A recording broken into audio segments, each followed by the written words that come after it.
대해서 또 이제 상당히 엄청난 그런 거가 되는 거죠. 그래서 이 페로의 이 초자연적인 얘기가 아동들에게 어필한다는 그 메커니즘, 그것이 상당히 중요한, 그 아동들이 현실적인 얘기가 아니라 상당히 현실을 벗어나 있는 초현실적인 그야말로 페어리들의 이야기에 아이들이 매료된다는 거. 이제 그런 점, 이제 그런 것들이 페어리테일이라는 말이 나온 배경이면서 사실 이제 아동문학의 본질이면서 또 아동문학을 우리가 어떻게 봐야 될 것인가 라고 생각하는 또 그런 면이 있기도 합니다.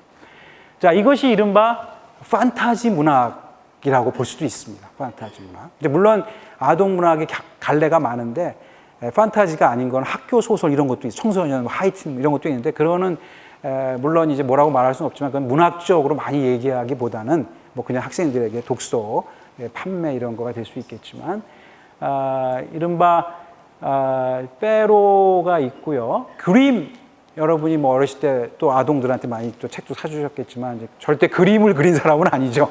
그래서 우리 어린 시절에 그림 동화 그러면 그림 그린 동화라 절대 아니라 사람 이름인지, 저 작가는 아니고요. 저 독일의 민속학자입니다.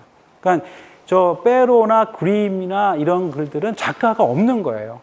작가가 없고, 그죠? 이 작가가 없고 그냥 작가라고 말할 수가 없고 수많은 버전이 있는 거죠. 수많은 버전이. 그래서 이제 그런 얘기가, 신데렐라는 작가가 없다라는 뻔한 얘기지만 사실은 수많은 각색만 있는 거죠.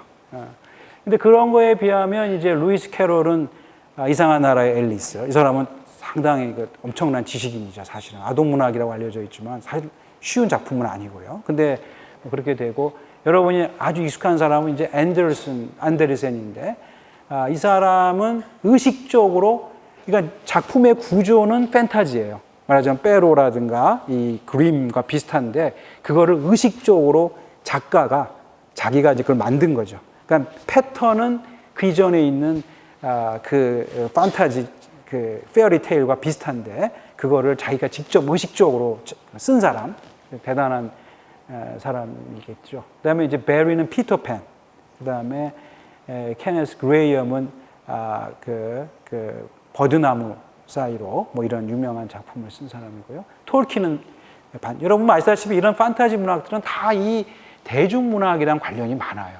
그죠? 이 디즈니 같은 데서 엄청난, 그게 한 나라의 한 문화에 국한되는 게 아니라 되게 그 엄청난 그 시장을 가지고 있기 때문에 그거 이제 이런 영화 산업에서 상당히 눈독을 들이는 이제 그렇게 되는 거죠.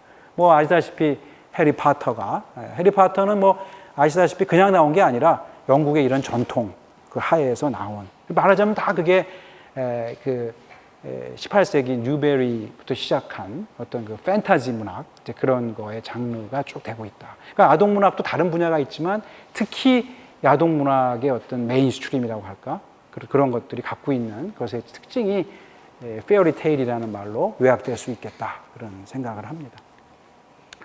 그래서 이제 이거는 뭐 아동의 탄생이라는 프랑스의 유명한 그 역사학자라고 해야 될까요? 문화사가라고 해야 될까요? 이 사람이 쓴 저 책 자체가 아주 의미하는 바가 큰데요. 아까도 말씀드렸지만 아동이라는 개념 자체가 없었다는 겁니다.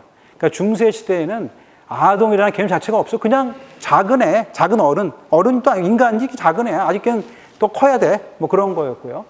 청교도는 아동에 대해서 관심은 있었는데 얘는 원죄가 더 많은 원죄 덩어리예요. 그래서 아주 훈육을 시켜야 되는, 이렇게 봤던 거고요.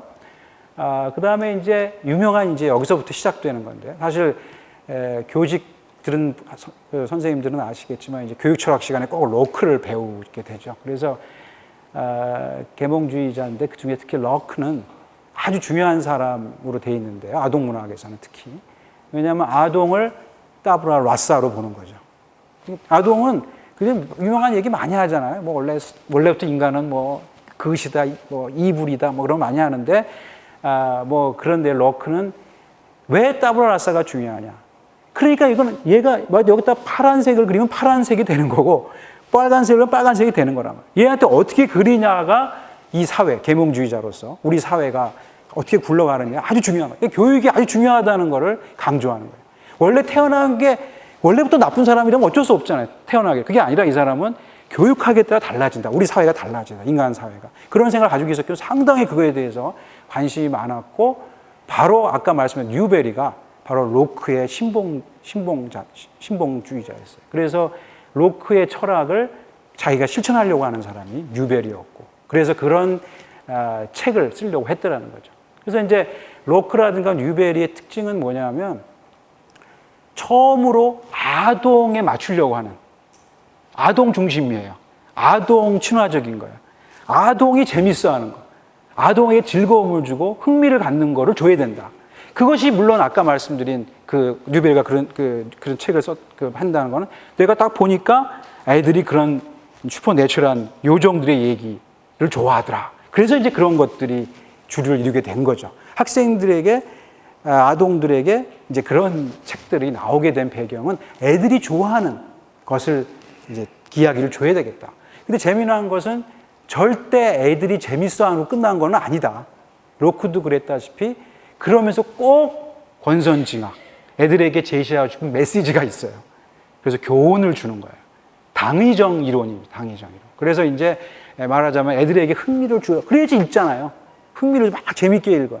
그래 재밌게 읽어야지 읽다 보니까 이렇게 살아야 되는구나. 거짓말하면 안 되는구나. 그죠? 왜냐면 자기 뭐 이렇게 사람들의 신의를 지켜야 되는구나. 우정이 중요하구나. 오늘 제가 말씀드릴 그 초절에 나오게 돼요. 우정이 중요하고 이런 것들을 도덕적인 교훈을 주는데 막 1900식으로 하면 안 된다는 거예요. 그 흥미에 맞는, 흥미를 불러일으키는 거를 하지만 중요한 거는 도덕적인 교훈이 꼭 있다. 이렇게. 사실은 나중에 제가 말씀드릴 기회가 있겠지만 혹시 이게 아동문학의 본질적인 어쩔 수 없는 특징이다. 그러니까 아동문학은 기본적으로 아동에게 뭔가를 가르치려고 하는, 저희들이 이제 아이들에게 책을 사주려고 할 때 아동문학을 사주는데 거기에 막 도둑질하는 얘기 있고 막 그러면 안 사주게 되잖아요. 말하자면. 그거는 본질적으로 아동문학이라는 거는 학생들에 대한, 그러니까 아동에 대한 교육을 전제할 수밖에 없다. 왜냐하면 시작 자체가 그랬다는 거예요. 뉴베리 자체가. 사실 그래서 우리나라 뭐 약간 여담이지만 출판사가 많이 힘들지만 아동 쪽은 남잖아요. 그죠? 요것만 그런 게 아니라 로크 때부터, 뉴베리 때부터 그렇게 계속 그래 왔다는 거죠.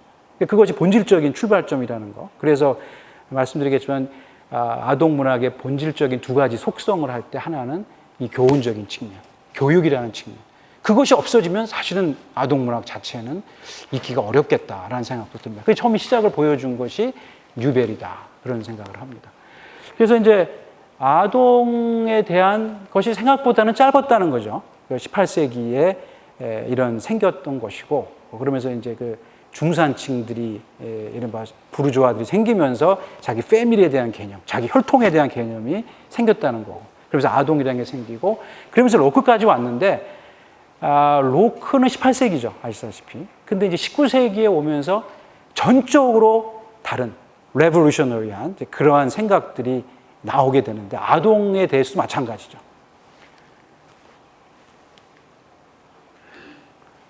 그래서 이름은 낭만주의입니다. 아시다시피 예상을 하셨겠지만 18세기를 넘어가면서 낭만주의는 뭐 인류의 역사에 있어서 엄청난 그 변화를 이제 준 건데요.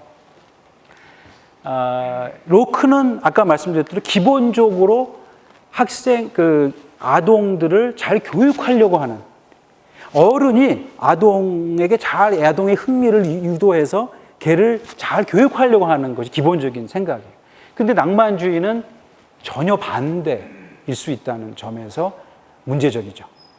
그래서 굳이 그거부터 말씀드리자면 워즈워드인데요. 제가 뭐 시 전공은 아니지만 그래도 한 학기 가르쳐봤는데, 워즈워드에서 이제 동굴의 비유죠.